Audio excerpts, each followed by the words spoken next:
présentation.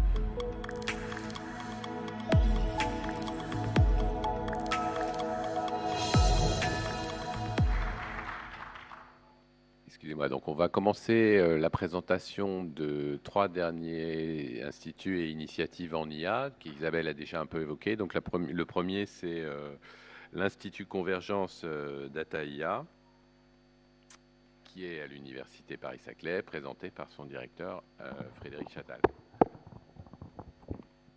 Bonjour, donc voilà, en 5 minutes, une petite présentation de l'Institut Dataia. Dataia, c'est pas un 3IA, c'est un institut convergence, donc qui s'appuie en gros sur 3 piliers, la recherche, les partenariats industriels et depuis quelques temps, plus récemment, la formation. Donc ça a été créé en 2017 comme un institut convergence qui avait vocation de réunir, de structurer la communauté du plateau de Saclay autour de l'IA et de la science des données de manière un petit peu inclusive, en prenant en compte un petit peu les aspects sociétaux. Et Dataia a un petit peu changé de périmètre et d'envergure il y a un petit peu plus d'1 an, en janvier 2001. C'est devenu l'Institut d'IA.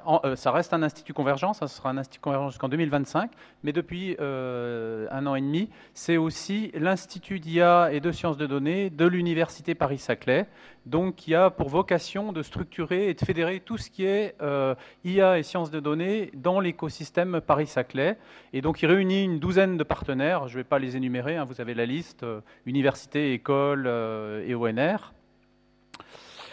Et donc je vous ai dit, donc juste pour vous donner quelques, je ne vais pas m'attarder là-dessus, mais en termes d'écosystème, Dataia, c'est vraiment le point d'entrée IA sciences des données pour tout Paris-Saclay. Donc il y a 42 ou 43 laboratoires maintenant qui sont membres de Dataia. Ça représente grosso modo 1 millier de chercheurs. Donc il faut vraiment voir ça, ce n'est pas des chercheurs que IA. C'est-à-dire, on a une vision assez inclusive, c'est-à-dire c'est IA sciences des données. Au sein de Dataia, on héberge aussi une dizaine, 10 des 40 chaires nationales en NIA qui ont été qui sont financées par l'ANR. On gère aussi un programme de financement de thèse qui s'appelle Udopia. Et je vais y revenir dans un instant, mais peut-être des spécificités de Dataia par rapport à ce qu'on a vu jusqu'à présent, c'est que ce n'est pas un institut qui est basé sur un programme de chaires individuelles. On finance vraiment plutôt des actions de recherche collaborative à vocation structurante et pluridisciplinaire. Donc on a financé jusqu'à présent une vingtaine de projets collaboratifs dans l'écosystème Paris-Saclay. Un projet, c'est grosso modo un projet ANR, en périmètre, en taille financièrement. Bon, je ne reviens pas, puisque Isabelle vient de le mentionner, on est aussi copartenaire d'un projet au niveau de l'Île-de-France avec iParis, Prairie et Sky, qui est un DIM, AI for l'Île-de-France. Et puis, on est aussi cofondateur avec Prairie et Sky du nœud parisien du réseau européen ELIS. Donc, suivant. Donc, pour les activités scientifiques, vraiment notre logique et notre politique, c'est vraiment de promouvoir et de soutenir de l'activité collaborative et structurante, des projets de recherche qui vont dans ce sens-là. Donc on fonctionne par des appels essentiellement. Donc on a un certain nombre d'appels annuels. Donc on a des appels à projets de recherche qui sont des assez gros projets, des financements de thèse aussi, on a des appels annuels, et des stages de master. Et puis après, on a un certain nombre d'appels, bon, assez classiques, hein, au fil de l'eau, qui sont ouverts toute l'année. On encourage beaucoup la mobilité internationale, même si ça n'a pas été évident ces 2 dernières années. On a un programme de profs invités aussi qui est un peu spécifique, c'est-à-dire contrairement aux programmes de profs invités, souvent qui sont qu'on voit dans les universités, qui sont des programmes où on invite un prof pendant 1 mois, 2 mois, 3 mois. Ici, la logique, c'est des profs invités pour 1 an. Donc l'idée, c'est vraiment, on invite des profs qui viennent s'impliquer et nouer des collaborations dans l'écosystème. Donc en général, ils viennent sur une année académique. On leur demande de venir sur une académique, et puis bon, on soutient toutes sortes d'activités d'animation scientifique, conférences, workshops, écoles d'été, data challenge, etc. Ouais. Hop.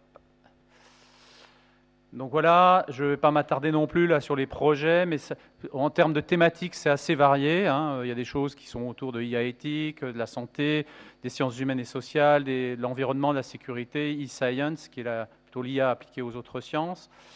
Je passe très vite, on a 5 minutes. Bon, on organise toute une sorte d'événements qui vont du workshop au séminaire, les profs invités, j'en ai parlé, des challenges aussi, pas mal. On a intégré un centre pour les Center for Data Science qui existait en dehors de Dataya, qui a été intégré, qui organise essentiellement des challenges autour des données.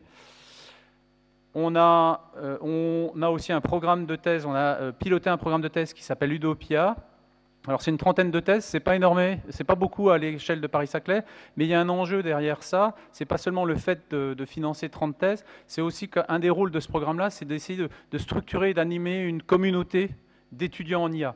Parce que souvent les étudiants en IA viennent de disciplines différentes, d'écoles doctorales différentes, ne se connaissent pas forcément, et donc là il y a un vrai enjeu de structuration d'une vraie communauté d'étudiants en IA sur lequel on travaille.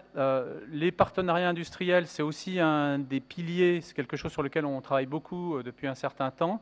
Et on le fait, pareil, je passe rapidement, mais la logique, ce n'est pas une logique mécénale, c'est une logique vraiment de partenariat au sens où on monte pas forcément beaucoup de partenariats, mais vraiment des partenariats où on collabore. C'est-à-dire où il y a du côté industriel, il y a des chercheurs impliqués, où il y a des chercheurs impliqués de l'autre côté sur des projets concrets. Donc pour ça, on a développé une offre un petit peu pour nos partenaires industriels qui permettent d'établir une relation sur du long terme assez solide et de confiance.